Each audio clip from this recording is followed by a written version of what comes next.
Hey. Welcome to Two Girls, One Ghost. Two Girls, One Ghost. We are your ghostesses. That's Corinne and I'm Sabrina. Do you want to let people know what's going on with the noise behind you? There's a man breaking into my second story. No, if you're watching on video, we probably won't include his face for his own privacy, but there is a team working here. When Brian and I bought the house, we were told by the inspector that we had 1 year left to paint our house, or else the siding was going to like rust and rot off the sides. So that's currently what's happening behind me. So there's going to be some scraping and some noises because we had no choice. But you can, as you're listening, close your eyes and picture either a ghost behind Corinne or someone breaking in. Whatever floats your boat. Dealer's choice. Dealer's choice.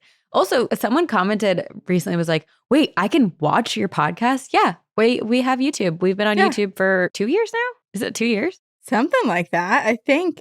Wait, yeah, because we started it June of 2022.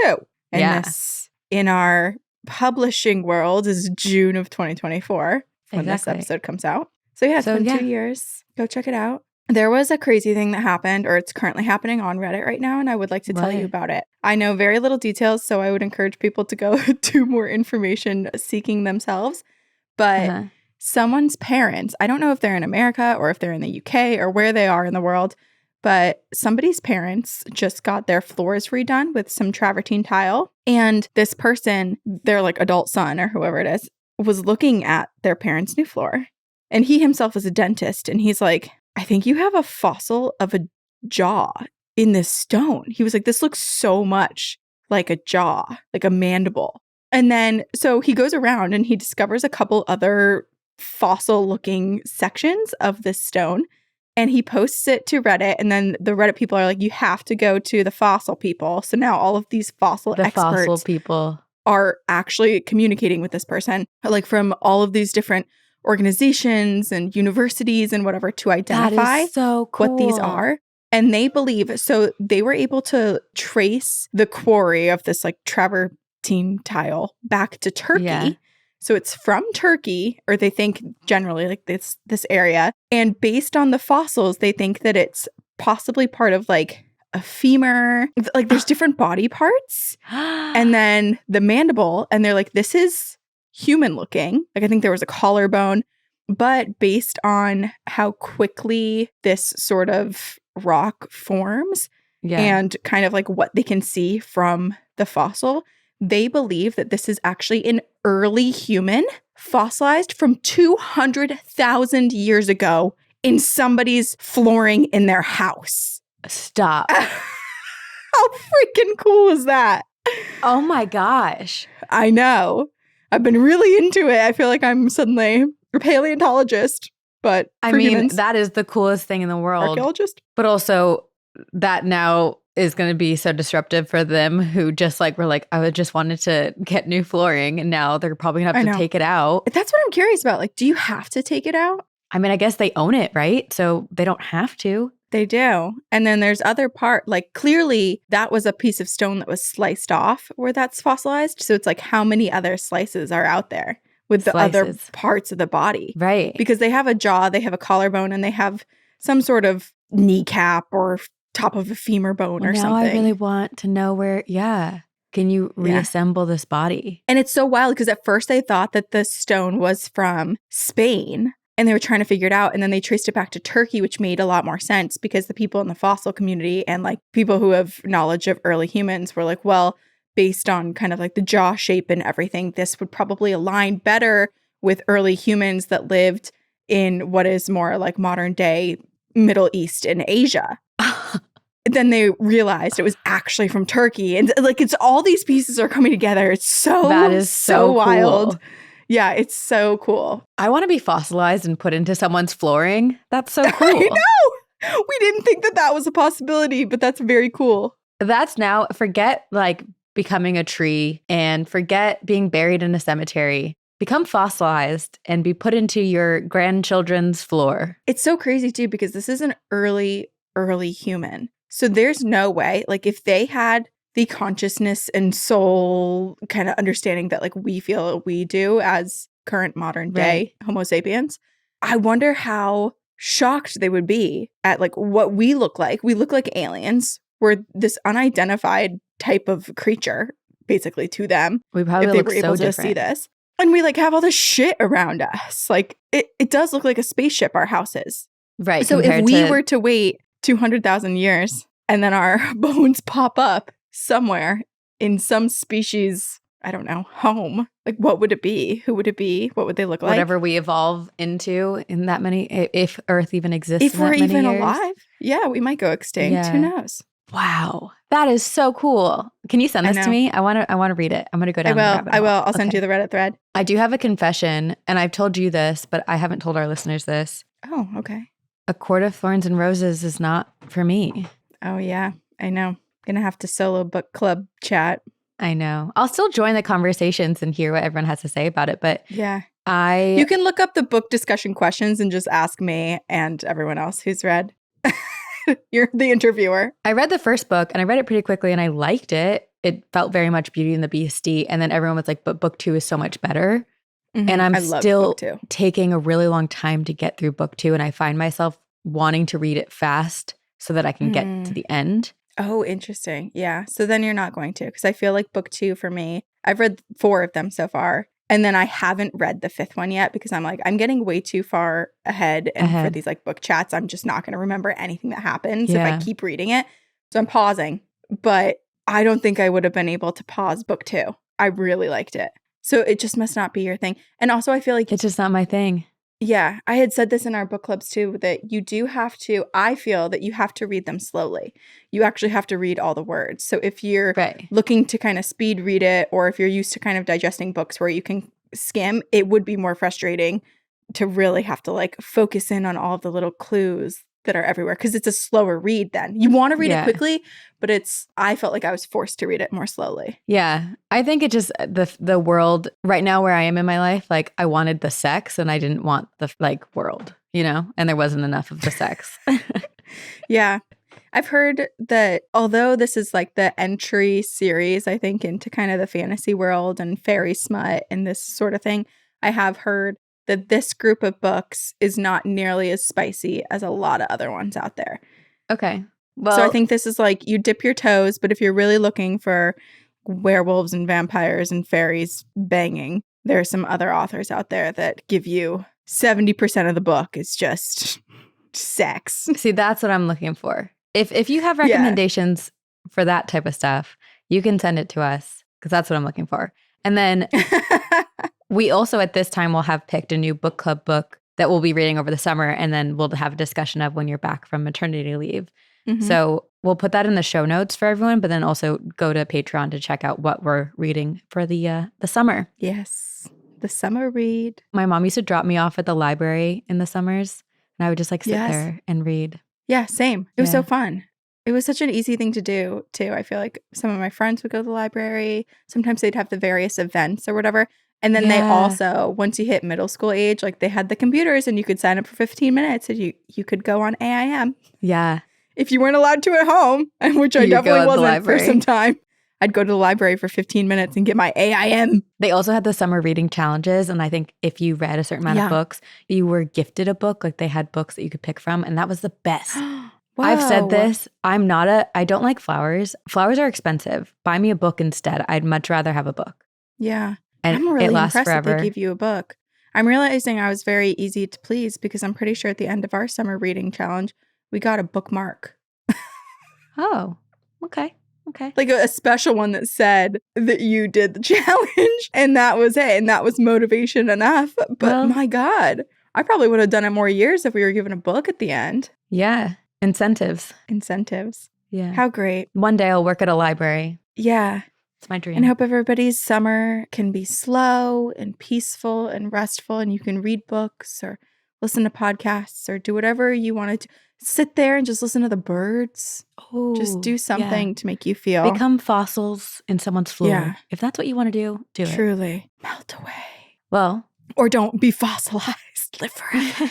You left us a little bit on a cliffhanger last week. And I did. Now you have a part 2 to share ghost stories. It was a cliffhanger-ish. Not really. It was a teaser into this week. Yeah, I was like, let's talk about ghosts next week, okay, everyone? And I think everyone gave me the thumbs up. This is Niagara Falls Part 2. This is a 2-part episode. And last week we learned of the daredevils. We learned of some people who, tempted fate and found fate by passing over the falls. And not everyone lived.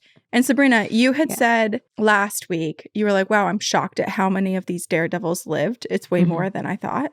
And so I was like, oh, I should probably look up for you to give you this bit of perspective, how many people didn't. And the mortality rate was just under 90%. So almost everyone who tried to do something over the falls died. Okay, so you just shared the miraculous people who survived and accomplished something.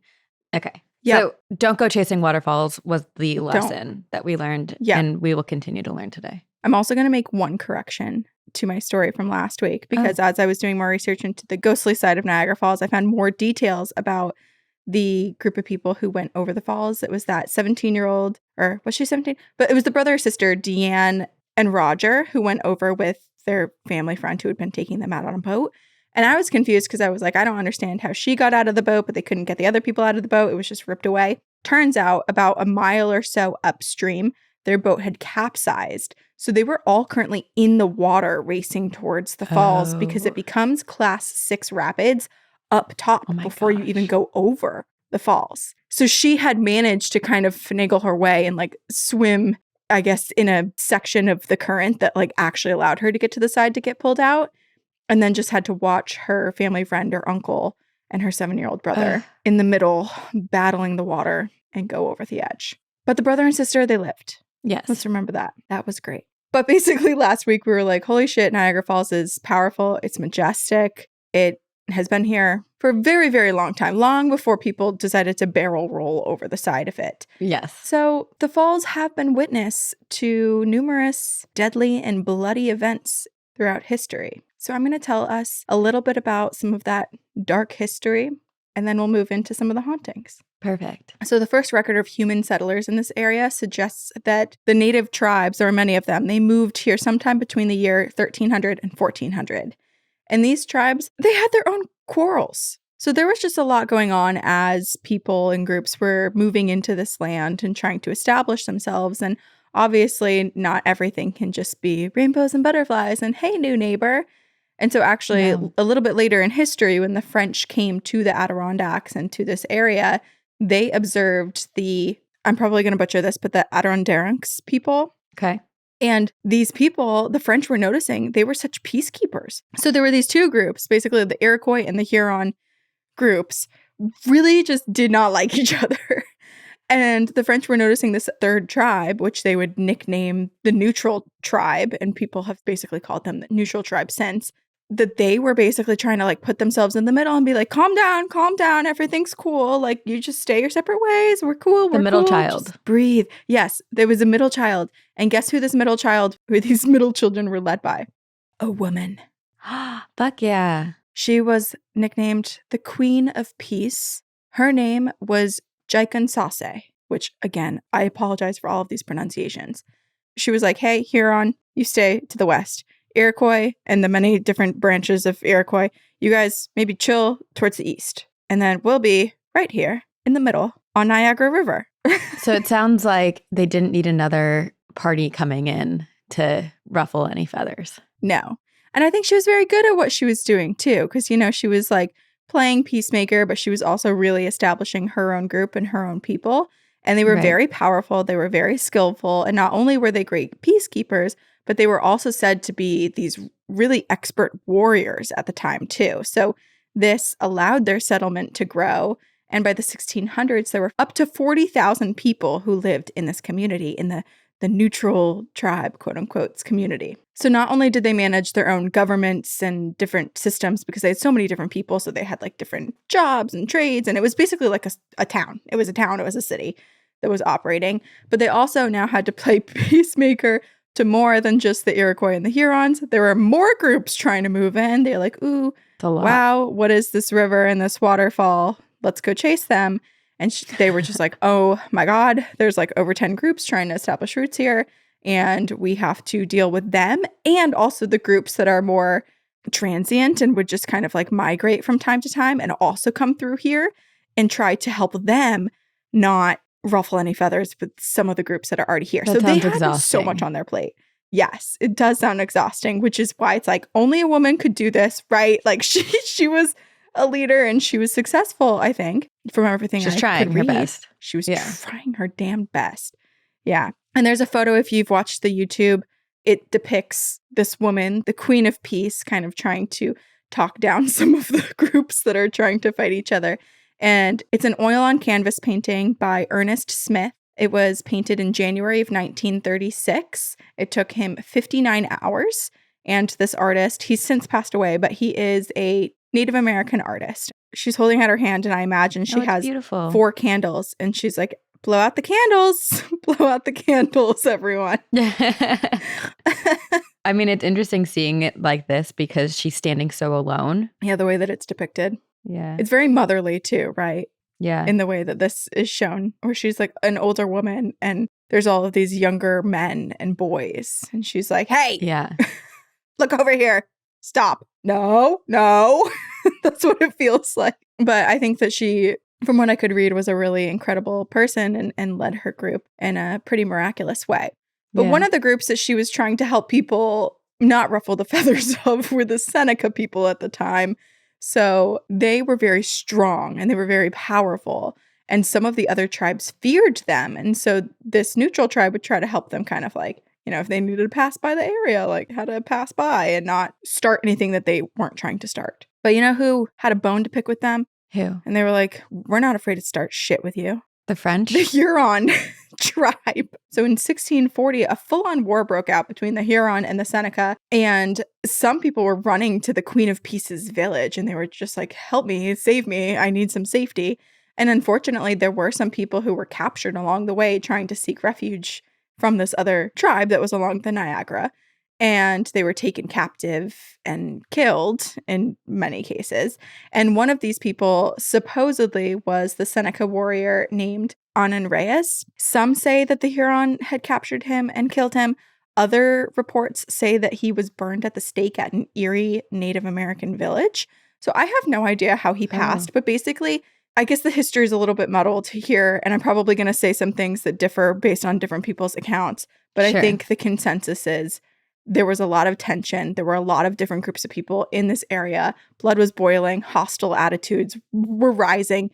Everyone was mad at everyone, basically. Jeez. So for the next few years, it seemed that if you lived in this area, either you were being attacked or you were attacking. So it was a little bit scary probably to live here at this time. And of course, with all of that activity happening, there were, of course, many deaths, unfortunately. In the end of all of this, the Iroquois people were victorious. They moved into the Niagara area and they pushed the other groups of Native tribes out. The neutral nation, the Peace Queen, their numbers were quite small now. So they did suffer from all of these battles and they moved towards Albany, but a lot of them split off and kind of were absorbed into some other tribes. And so people were just kind of re-migrating and situating themselves in different areas. So the Erie, they moved to Lake Erie, the Hurons to Mackinac, etc., etc. The wars were complicated. They were bloody. Just about everyone suffered or probably knew someone who suffered a death or a horrible casualty. And so once that ended, they were like, whew, okay, let's just establish ourselves in these new spots. Let's all take a breath. But that didn't last long because the French, who were like, hey, thanks a lot for letting us hang out here and build our boats and giving us special permission and letting us kind of just sit here. We decided that that was really nice, but we're going to colonize this area now. Yeah. Now we want this area. It kind of feels like they also sat back and just watched all of these tribes fight for this land and let the Iroquois win and push everyone else out so that now it was less people for them to fight. Right. That's a strategic move right there. Because otherwise you would have had all the groups against you. Yeah, they stirred the pot. It's honestly similar to something that happens in ACOTAR, which I'm sure you won't read. But it is strategy in war. Yeah. So the French, they came in. Well, I guess they were already there, but they came in with more force and they started to push people out. But the French would not live here untested. For the British were coming. After a 19-day battle, the French withdrew from the Niagara Peninsula and the British had won. But the British wouldn't live here untested because the Americans were coming.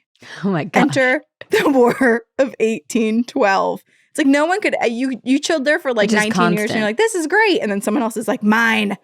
Yeah, it's constant. So the War of 1812, it happened. America had already been established in 1776, but we were starting to kind of push the boundaries on where we could expand America into and how we could kind of push the British out when they had kind of kept camps in certain areas. So Niagara and this sort of like U.S.-Canadian border that we have now was one of those areas where this war was fought. So America struck first. We instigated, we poked the bear. As we do. It was 1814 in this area. It's called the Battle of Niagara, also known as the Battle of Lundy Lane. And this would be one of the bloodiest battles in the War of 1812. And it was one of the deadliest fought in Canada because we pushed into the Canadian side. There was a lot of back and forth between U.S. and Canada and the border, but the Americans at the time did push into Canada. It's interesting. Like, you know, I know very little about battles and war, but having such a massive waterfall as a either barrier or weapon to utilize against like fighting is so interesting and makes me think how many people were pushed literally over the falls. Right. And I didn't see anything like that because I was expecting it to be like the movie 300, right? Like, I was totally expecting that sort of vibe too.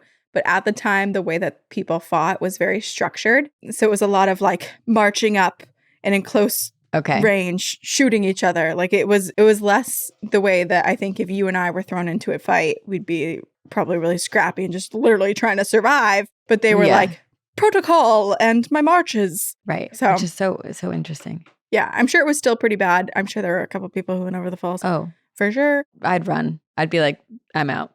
I'm a deserter, you guys. I think so. We've learned that about you. You push me first. It's so weird because it's like, if I'm one-on-one, my first thought is to fight. But if I was in a full-on war, it would be to flee. Yeah. Okay, so the American side, the American army, they had many Native allies. This was versus the British and Canadian army, and they had just a couple Native allies. So it was like, you know, maybe a somewhat even distribution of the number of people that were fighting or willing to fight on behalf of each group. So, like I said before, a lot of the fighting was done with groups shooting at each other at close range, lots of attacks and counterattacks, and seizing of different forts, Fort Niagara, Fort Erie, Fort George. They were kind of pushing back and forth all over the place. In the end, America lost. Both sides lost a lot of people. There were some 200 people that were killed, 1,500 others that were injured, captured, or just went missing. There's a bunch of people that are just missing from battle. Wow. But the majority of the dead were on the American side. The number of injured, captured, and missing is kind of equal on both sides. But primarily in terms of the dead, it was more the Americans. Soldiers fighting on behalf of America. And so these people were, the dead, they were piled high and burned in this sort of ritual, I guess, like a burial ritual, but they were all together, just one mass grave. I understand that there's so many like different practices, especially in the midst of war, of how you dispose of bodies, but I'm just picturing it. Yeah, it's not an image I like to sit with, to be honest. It's tough to hear. It's tough to think about. I'm also thinking about the smell. I don't know. Yeah. It okay, let's move on. Let's not sit here and think about it. Oh, gross. Okay. Now presenting a 4D experience. Two Girls, One Ghost. Everyone, look under your chair. You'll find a scratch and sniff for this episode. The smell of the Niagara to burning dead bodies from the 1800s. All of a sudden, like a bucket of water drops on you because it's Niagara Falls. So clearly, there's a lot going on here, right? We had earlier in history, a lot of the native groups coming in and trying to establish themselves, which did result in tension and wars between them. Then we had the French and the British fighting and killing each other. Now we have the British and Canadians and Americans all fighting and killing each other. The drama. And last week, I almost said last year, last week I told you that there were some, between the years of 1850 and 2011, there were an estimated 5,000 bodies found at the falls. And that's just from 1850 and on. All of this other stuff happened long before then. Doesn't include that, So there are a ton of people who've passed here. The number is definitely much higher than the estimates. And there's also an estimated up to 40 additional deaths occurring each year, although sometimes it says 20 to 30, 20 to 40.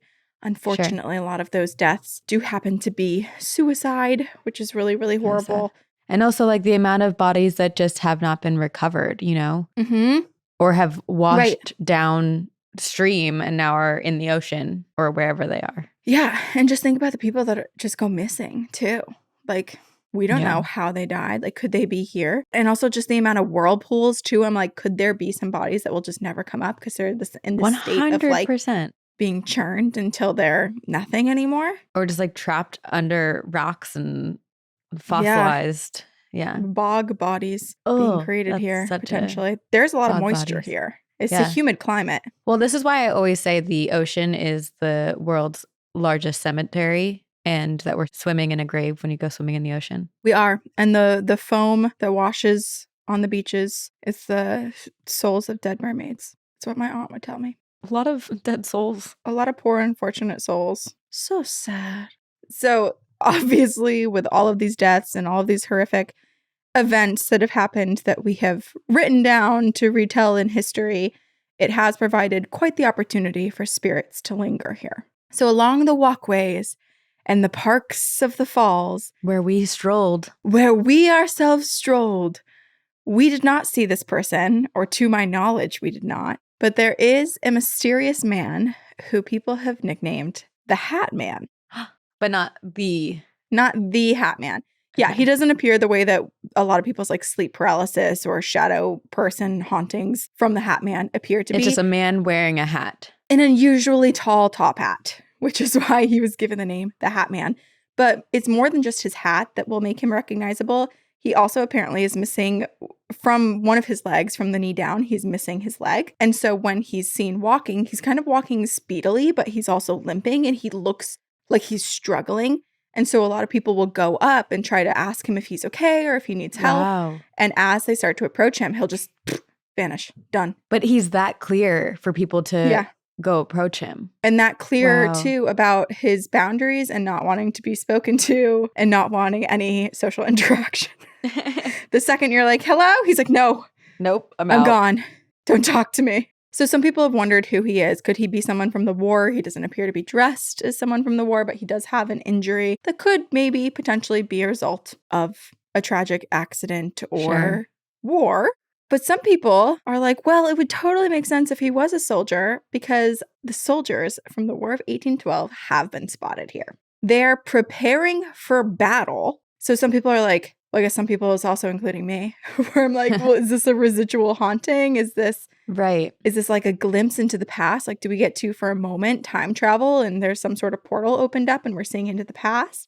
Or do these souls truly not know that they've died? And they're continuing to like go and march. They're heading towards their enemies, right? Like, and we just catch a glimpse of that and they have no idea. Right. It reminds me so much of Gettysburg too, where it's like, there was that one listener story we read where it was like almost, it felt like it was a residual haunting, but then the ghost attacked a living person. Yes. So I was like, wait, that kind of feels like a weird glitch in time where there's so much energy of something that happened here that it's continuing to exist. And who knows how time works. So maybe that exists everywhere, but certain places have more energy, that there's the ripples that happen more often. I don't know.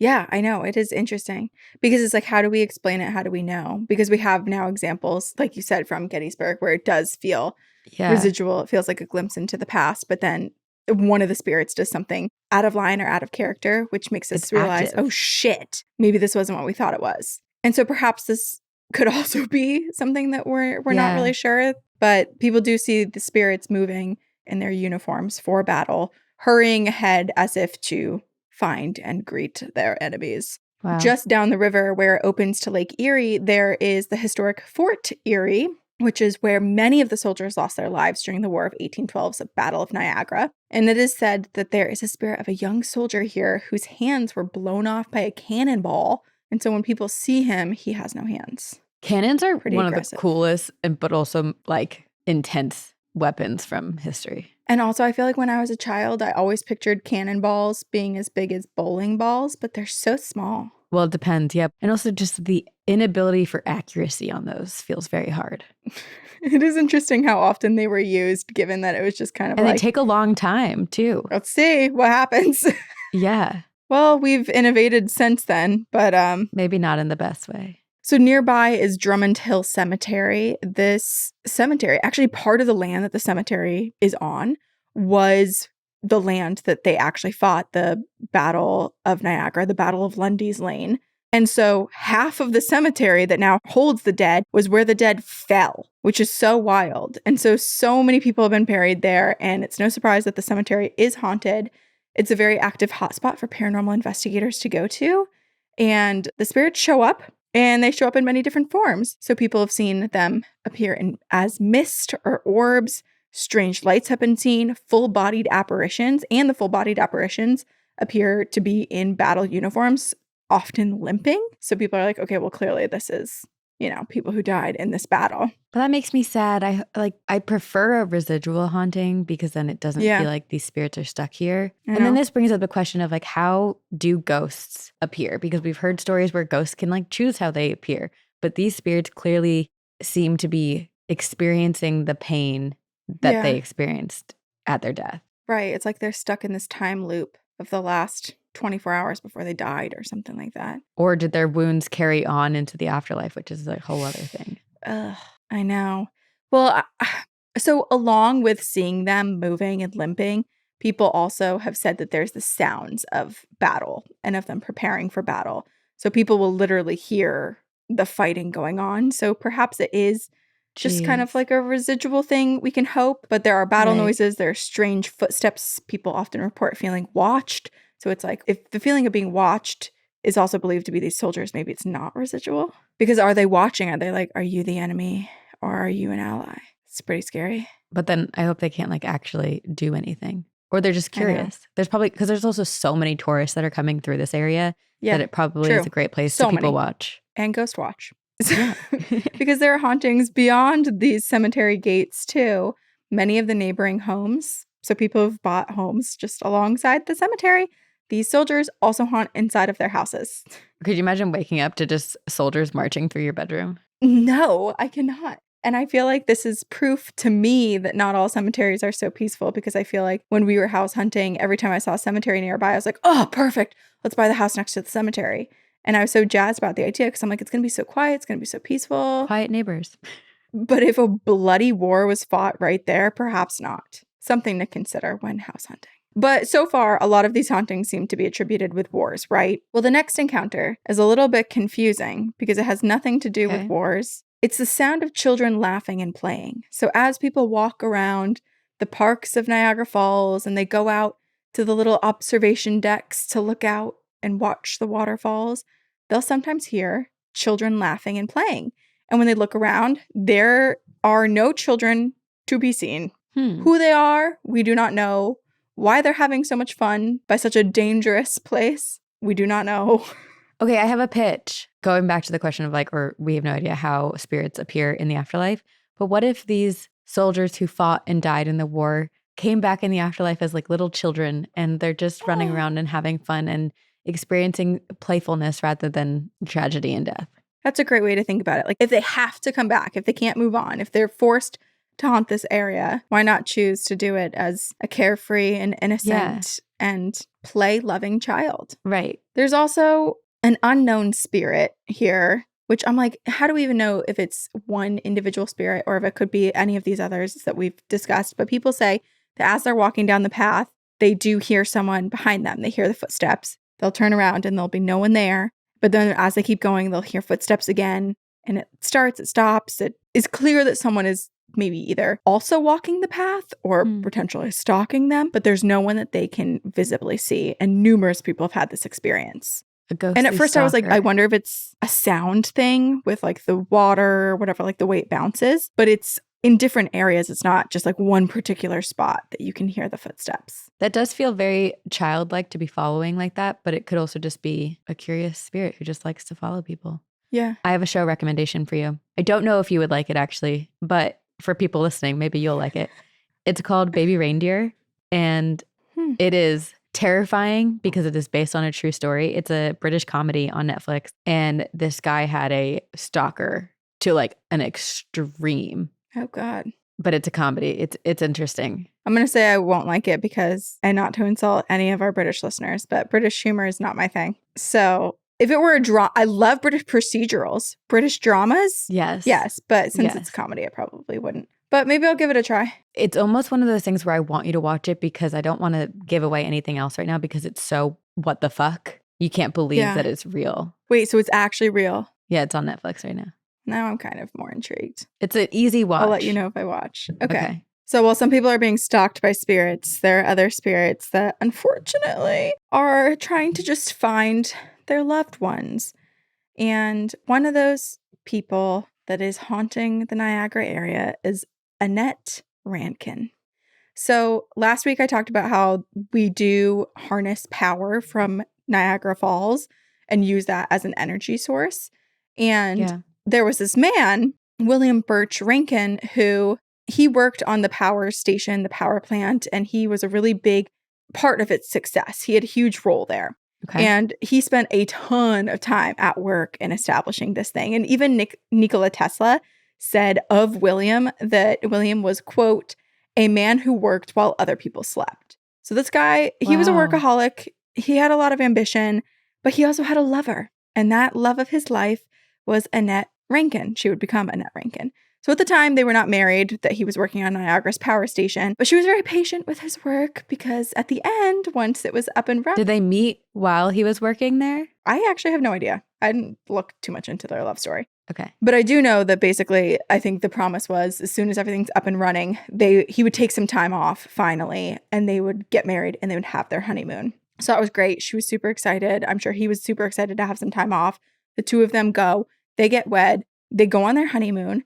And on their honeymoon, William has a heart attack and dies. Oh, that's so devastating. It's so devastating. Oh, horrible. It's tragic. So tragic, so traumatizing for Annette. And after he died, it was during the time that spiritualism was very big. So people would seek mediums and try to contact their dead, and spirit photography was on the rise, that sort of thing. So Annette, she did the same thing. She took to attending seances. She would contact mediums. She was trying to do whatever she could to make contact with William. She missed him so much. She was horribly just racked with of course, the heartache of losing him and the grief. Yeah. And so she just tried and tried and tried to make contact, but she never made contact. And it really, over the years, it really, really got to her. That's so sad. So one evening she was in a car and the car was driven by her chauffeur. And she was like, can you actually pull over for a minute? Because I think I just need to take a walk. I need some air. So he pulls over and she exits the vehicle and she never returns. A month later, her body is found in the river, in Niagara River, and her body is then taken and she's buried next to her husband, William, in the cemetery. Oh. I know. And it's also so sad because you would think that in death she would finally be reunited with William. Right. But instead, her spirit is seen in the power plant. So she walks the power plant looking for William, assuming that maybe she'd find him there where he always maybe was, he where is he there. Always worked. Maybe we just don't see him. Maybe. Wait. I didn't think about that. Let's hope that that's the case, that they're just both there together. I need to believe that. We need to believe something for poor Annette. But people do claim to see Annette there. People who just go to see the power plant and take the tours of the power plant, they say that they feel like someone's watching them. Some people have claimed to see Annette. And then the employees who work there are like, oh, she's definitely here because numerous employees have spotted her. She is often wearing a fur coat, walking around, searching for William. A fur coat? Yeah, she's bougie. She's well dressed. For sure. Best dressed spirit award. If you're going to spend your afterlife wandering around and looking for your loved one, at least do it in a way that makes you comfortable and chic. Yeah. I feel like I'm with a blanket right now. I have it looks like a fur coat. I would drop off the chic comment and I would probably just wear my like giant sweatshirt. You're everywhere. Like, what's it called? It's called a comfy. A comfy, yeah. COMFY. Plug in that company. People would be like, oh my gosh, this place is haunted by like a giant navy blue square with a head. And it's just me and my comfy. You become a cryptid. Yeah.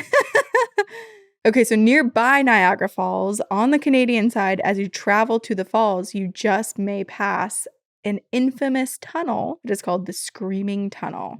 It was originally built in the 1800s as a passageway for merchants to use, but this is not a tunnel that you drive through. This is one that it's like on one of the big kind of like walking trails, and people, if you're going to go into it, you walk through it. Okay. Maybe some people bike, but like it seems a little tricky, a little precarious, that terrain. So okay. Maybe some proper shoes, no flip-flops if you're going to dare go into this tunnel. Safety first. Yeah, safety first. The tunnel has a very sad backstory. So it is a little bit of legend. It's a little bit of lore. There's a few different versions of it. But one of the versions of what happened here is that there was this sweet little baby child, this little girl, whose parents, they were in the middle of a custody battle. And the dad was so enraged one night that he lit their family barn on fire. And she was in the barn. And she runs from the barn. But she did get smoke inhalation. She was quite burned from some of the heat of the flames. And so she was just so scared. She did exit. But then she ran until she reached the tunnel. And then she hid in the tunnel that night, terrified of her dad. She succumbed to her injuries. And she perished that night in the tunnel. There are a few other versions that are more tragic than the one that I just said. So we're going to choose to believe that this is how she died and not the other ways that people have said she died. Or let's just hope it's legend and lore and not a true story. Yeah. So the haunting piece of it is that people will go to the tunnel. A lot of people go with like EMF readers and spirit boxes and do make contact with something. They have the cat balls going off, all that sort of thing. But the legend is if you light a match, if you walk into the tunnel when it is night and it's completely pitch black and you take out a single match and you strike it, the flame will light up the tunnel with a glow. And very soon after, it will be blown out and then a little girl will scream. Don't like that. Wouldn't want to do that. But then 2, it feels like you're asking a ghost to perform in like a taunting, scary way. Like a scream is not a positive thing. Well, and also she's afraid of the fire. She supposedly died of a fire, so why are you trying to scare her? Yeah, re-traumatize her. I think this one we should skip, right? Agreed. We're not participating in this one, right, guys? No. So there are many more haunted places throughout Niagara. There's the Red Coach Inn, the Holy Trinity Catholic Church, the Echo Club, a dozen other places. And I did write down 1 or 2 of these to potentially cover in the future, because they're a little bit bigger than me just explaining a couple sentences about it. But there's one more place that I want to leave you guys with, one more haunting to tell you about. Just upstream from the falls, along Niagara River, and overlooking a section of Whirlpool Rapids, is Devil's Hole State Park. Interesting choice. The name says it all. So while the British may have been successful against the Americans in the War of 1812, a few decades before, the Seneca Nation struck against the British invaders, and some 80 British soldiers were later found floating in the river, dead. This would become known as the Devil's Hole Massacre, and it is said that these soldiers haunt this place today. It's also said, I don't know if this is true or not, but I did read that some of the soldiers were scalped when their bodies were found. So I do find it kind of disturbing to picture like seeing a spirit of a British soldier and he's just completely scalped. That's pretty nasty. Yeah. But apparently they were murdered here. And that was one of the bloodier events that happened. Yes. And so people have blamed this event for causing some of the activity that happens. Because when there is death, when there is fear, when there are energies that are confused about where they are and where they should go, sometimes that can be pretty attractive to some other types of entities out there who want to come in and have a little sweet treat, a little dessert of fear and horror. Yeah. It is said that there is an evil spirit who has taken up residence in this cave because the state park, there's a bunch of trees, there's a path that you can go down to get closer to the Niagara River and kind of see the whirlpools, but there's also a cave. And in this cave, it is said that there's a spirit who will prey upon some of the lost souls and potentially some of the new souls who so bravely walk up the steps and into the cave. Native legend has said that this entity haunts the cave and specifically lingers in the Devil's Den, which I think is maybe a nickname for this cave. My question is, it sounds like it was named this prior to those bodies being found, no? I'm unsure. I don't know if it came from the name of the battle. Okay. Or if the battle was named because of after that, where it was before. What came first? I don't know, but we do know that there is a darkness that presides over this area, and it does attract some daredevils. It also attracts some people who seek to use it for animal sacrifice and dark rituals. Over the past 300 some years, those who've dared to enter the cave are said to hear inexplicable noises coming from it and disembodied voices. So I'm curious if these voices, because it didn't say what these voices said, and I am curious because I'm about to tell you about something, if these voices are trying to lure people deeper into the cave or if it's whispering some sort of curse onto them, because this place is believed to also be cursed and curse others. Okay, so basically never go here. Why risk it? Yeah, don't go. It seems too scary. Or at least if you're going to go to the park, don't go into the cave. Right. There have been many murders, many suicides right here on this land, and many people have suffered deadly injuries when traversing the stairs that lead down to the gorge. And the question is, did these people enter the cave right before? One of the most famous people to enter the cave was President McKinley. He walked into this cave just hours before his assassination. Did he hear a whispering voice? People aren't sure what or why there seems to be so much death surrounding this one particular spot within this otherwise super deadly area that is Niagara Falls as a whole. But Devil's Hole is said to be no joke, so don't mess around when you're there. Be careful. Be brave. I do appreciate that you shared this one with us because I feel like in other places, like Sedona has a place where there's like the Devil's Kitchen, something like that, which is like a cool rock formation that was formed from a sinkhole. And I was like, oh, that's really cool. And the title kind of catches my attention. Whereas now that I know the information about this place, I would be a little bit more dubious and not go. Right, because I feel like so often we attribute it with like, there's just one backstory or like one thing, you name it to make it more spooky or whatever. But sometimes there is a lot of odd and inexplicable things that happen to people after they venture somewhere, which makes other people associate it with like the work of the devil or with evil. Exactly. So those are some of the hauntings that, and I guess some of the history too of the Niagara area and Niagara Falls. Our advice is don't go chasing waterfalls and maybe don't chase the spirits here either, because it is a very dangerous area to be in. And you just might become another victim of the falls if you tempt your fate too much. I mean, it also sounds like the spirits sometimes chase you. Yeah. Or follow you. Well, this is fascinating. I mean, obviously, Niagara Falls has so much history, but I didn't know half of this stuff. Because you go there just to be in awe of the falls. Right. You go for nature, but sometimes you go for the ghosts. Which is us. We go for the ghosts. Everywhere we go. Wow. Okay, well, I have a listener story. So last week, I picked a listener story that was about a waterfall, and it took place in the U.S. And since Niagara Falls borders the U.S. and Canada, this week I chose a story from Canada. Perfect. Representing both parties. This is from our listener, Jen, and it is called Woodbridge Poltergeist. Hello from Canada, ladies. I, Jen, was directed to your podcast by my ultra lovely friend, Kirby, and I have to say, I am addicted. I am proud to say I binge listen basically 24/7, and it keeps my ADHD brain very happy. I really hope that maybe someone listening can come forward with their own stories about this creepy house. I have to say that everything I'm about to share happened within a 6-month period. You can use our actual names as everyone else involved is fine and we're all good living our strange and unusual lives. Great. So with a little bit of backstory, before 2000, I was a pretty normal little kid. I was raised on a farm with my older sister, who is 15 months older. My mom was a single mom, and she worked as a jockey riding racehorses. That is badass. We move a lot, like every year. And before this time, I never gave much thought to the paranormal or to ghosts. I was never scared of the dark or concerned about monsters in my closet. Actually, I was really obsessed with fairies. But the year 2000 changed everything. I was 9 years old. My family, my mom, my mom's boyfriend, Robbie, my sister, Jessica, and myself, and our border collie, Job, moved into a 100-year-old Victorian-style home in Woodbridge, Ontario, Canada. This house was 2 stories, white with a detached garage.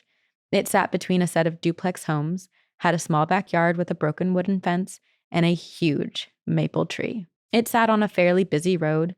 Our elementary school must have been only a couple blocks away because we walked to school every day. The house had wood floors, except for in the living room, which was carpet. My bedroom was one of the 3 upstairs next to the bathroom. There was an old wood door, iron latch closet that was in the upstairs hallway, and this is important. Things started quickly. The house was so old that it was literally sinking on one side, making it so my bedroom door did not close. It would jam on the floor. I had a bunk bed in my room, and I slept up top, and my dog slept on the bottom bunk with my 100 stuffed animals. It's so cute. I love that so much. It's the most adorable thing I've ever heard. Every night for 6 months, I would hear that hall closet latch click, the door creak open, and then slam shut, along with the sound of hurried, slippered feet shuffling down the hallway. The slipper noise would go down the hall into my bedroom and do a circle in my room, then leave and go back to the closet. Every time this happened, my dog would jump off the bottom bunk, stand in the middle of my room facing the door, and growl, which makes me think that the spirit's like circling the dog. I know. Next came the sleepwalking and the dreams. I would have very vivid dreams about being back in the 1900s and washing my clothes in a wash bin. I would wake up in my room naked with my PJs soaked, sitting in a pile by the door. Oh my gosh. Like, also to sleepwalk off of the top bunk is kind of scary. And then to imagine washing your clothes, wake up naked in your bedroom and all of your clothes are soaking wet and on the floor. Right. I once had a dream I was flying only to wake up mid-flight, falling out of the top bunk onto the hardwood floor. No. My Scary. mom's boyfriend also started sleepwalking and would rummage through the kitchen or watch TV and basically just turn it on to something and stare at the TV, not blinking like a frozen person, then suddenly jerk upright, scurry upstairs to bed. This freaked us out so many times. Yeah. In the summer, I would often sit outside and do my homework, and sometimes I would sit on the roof of the house that banked from my bedroom window. The feeling of being watched in that house was so strong. I was always uneasy. The energy was so heavy. One night, there was a commotion, and we all awoke to my mom trying to wake our dog. Job lay motionless on the middle of the landing of the stairs. He was completely unresponsive, and we all thought he was dead. No. We rushed him to the vet, where he spent 2 days there before getting better. They never figured out what was wrong with him. It's almost like the dog was like possessed momentarily. Yeah. This reminds me, just a really quick side tangent story. This reminds me of Emily's Bridge in Stowe, Vermont, where there was a story some guy shared where his dogs, when he went there, he stopped, parked his pickup truck. His dogs were in the back of the bed truck. When he came back, they were both dead. So he put them in his yard to bury the next morning because it was like nighttime and they were awake in the morning waiting at the door. Like Pet Cemetery. Oh, it's creepy. Once we were all sitting in the living room watching TV and the TV suddenly turned to static. We all looked at each other like, okay, that's creepy. And no sooner than that had happened, all of the doors and windows in the house slammed shut at once.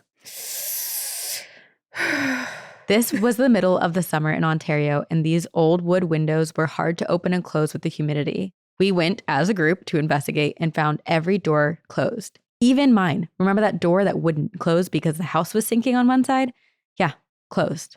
There was no scratch or gouge in the floor from it being forced. It was just closed. We actually had to remove the door off the hinges to get it open again. Oh my God. So this was about 4 months in. Multiple times a week, my mom would wake up to loud music blasting from outside, and she would find her truck doors wide open, keys in the ignition, radio playing. The sink in the bathroom would turn on, the toilet would flush, the kitchen cupboards would be open every morning. Month 5, the clicking bug arrived. Every night, the slippers would do their thing, their daily trek through my room, and then there would be this loud clicking sound, as if you were to tap a fork on the wall. I could never find the source. Daily, we would find these weird centipede-type bugs in the dog's water bowl, and being a farm kid, I was just like, ew, bug, and I would give my dog new water. But I've never seen a bug like that ever since leaving that house. I want to know what they look like. I want a picture, a drawing. I decided to talk to my sister about things one night, and she shared to me that she had seen a small figure in the hallway, like a little boy. She spent that night in my room and also heard the slippers, which in turn scared her so bad she bolted out of my room back to her own. Wow. So it really was just this one room that part was happening. The shuffling. Yeah. Yeah. Month 6. These were now nearly daily occurrences. Jess and I were playing with this big book of fairy tales in my room when the clicking bug came. It was early evening, so it was a weird time for it to happen. We looked around and found on the wall near the doorframe. I can only describe this bug as a cross between a centipede and an earwig. My sister grabbed the book, smacked the bug, and the room suddenly got really quiet. And then things got weird, like a bad drug trip. Everything went hazy, turned this red color, and the room started to twist and wave. My sister and I both were having trouble breathing. Then it stopped. Everything returned to normal. We never said a word to each other, My sister just got up and left my room. We ended up talking about this years later and both described experiencing the same thing. I will never know what it was. Fast forward 2 weeks. Robbie, my mom's boyfriend, decides to rip the carpet out of the living room. There was the same wood flooring under the carpet, so why not? And we find this door on the floor, down to a basement that was never supposed to exist. Did we go in? Yes. Yes, we did. No! But also yes, because now we get to hear. I would absolutely be I would be too curious to not. Well, if you have someone with you, you have the buddy system. Yeah, it's daylight. I understand. I'd probably do the same. Job, our dog, would not go down those stairs, though. He was pacing and barking in the living room, and maybe we should have listened. The basement had typical concrete walls, workbenches, lots of quartz crystals on these wooden shelves, amethyst crystals, one of which I still have today. And in the back of this basement was a tunnel, which looked like it was literally dug out of the wall, about 4 feet high and 3 feet across, which was not unusual for an Ontario home to have tornado tunnels, but this was weird, especially with all the crystals and everything on the shelves. Yeah, right. Robbie decided to check it out, and I remember him going into the tunnel with his flashlight, and it was just dark. Like he literally stepped into a hole and it swallowed him completely, which made no sense. We should have been able to see his flashlight. We literally just watched him walk into this tunnel. Then Rob comes running back out, ghost white, scrambling upstairs, and the only thing he ever told us was that the room was full of broken mirrors and it was too dangerous for him to go in. That was the first time. Interesting. And the last time we ever went into the basement. And we moved out of that house 2 weeks later. Oh, it's still a mystery. The weeks that followed were weird, like coming out of a fog, like stepping back and forth through sticky mud and concrete. I have little to no memories of school during this entire time. And after this happened, I've completely opened myself up to the paranormal, having multiple experiences to this day. My sister and I have this really weird connection, and things tend to happen when we're together a lot, from seeing shadow people to hearing ghostly screams mid-phone call, and a frog bracelet that never was. That's a story for another time. I could go on for ages. I'm happy to say that my experiences have never caused me trauma or fear in the paranormal, but this odd sense of gentle curiosity and belonging. I hope you enjoyed my story. I hope it makes it onto your podcast one day. I will try to join for campfire stories. Lots of love, Jen. For only being, I understand 100 years is an old house, but for only being 100 years, I feel like that's a lot of activity. Well, clearly something was happening in that basement. Yeah. Jen was 9 when this happened, but I'm curious if Jen can find the house and send us photos and we can learn more about it. Yeah. I'm glad that they did move out because it's hard to be, sleepwalking. To have memories of your life in the 1900s too, it's kind of like, were you mildly possessed? Was the dog mildly possessed at one time? Is everyone a little bit possessed here? It does also kind of seem like the spirit is maybe trying to show Jen a part of their life when they lived in the house. Yeah. But the sleepwalking and waking up naked and your clothes are soaking wet on the floor is terrifying. At 9 years some old. of it feels really scary because even the dog is reacting very aggressively. Yeah. Very like fear provoked by whatever's happening. But then some of it, it's where it's like, well, what is happening if they're just showing you a glimpse of their life? Yeah. I also hate the basement tunnel with the broken mirrors. I also, going back to the part where she was washing her clothes, that actually really does freak me out because that means that there's so much control over her and kind of the sleepwalking scenario and making it real. She literally jumped off of her bed too. Like, think about how dangerous, what dangerous situations she could be in. I also wonder if someone was sleepwalking and turning the car on because for her mom to wake up multiple times in the morning and the radio blasting all the doors open, it does make me think. Oh, interesting. But that's so dangerous. Someone sleepwalking and literally putting a key in the ignition. Shh. Spooky. Anyway. You lived. You don't live there anymore. Someone else does. And I'm glad that it actually inspired you to be open to the paranormal. Welcome. Yeah. Join us. Well, thank you for sharing. And for all of you who have not written in your ghostly encounters, your weird situations, anything paranormal and macabre, please email us at twogirlsoneghostpodcast@gmail.com. Also, if you've already emailed us and we haven't read your story, but you have more stories, you can still email us and send the stories, send everything you have because maybe we have a topic that it relates to that we might pick it. So just send everything. You can watch us on YouTube if you didn't know we have YouTube. We also release all of our episodes ad-free and 1 week early on our Patreon. That includes both the audio and the video portions. And we have a lot of other cool things over on our Patreon. We only have one tier. It's $5 a month, less if you pay annual. We have book clubs there. We have campfire stories every Tuesday night where we come on stage and bring you up live to tell us your ghost stories, and a lot of cool other things like merch discounts, holiday cards, exclusive stickers, etc. It's fun. We make it worth it. And join the pyramid scheme. Tell 2 people about our podcast and then have them tell 2 people, and then we take over the world. World domination. That's our goal. Thank you to our editor, Jamie Ryan, for editing our podcast, both audio and video. And thank you to all of you who come back each week to listen. We will see you on the other side. Very spooky.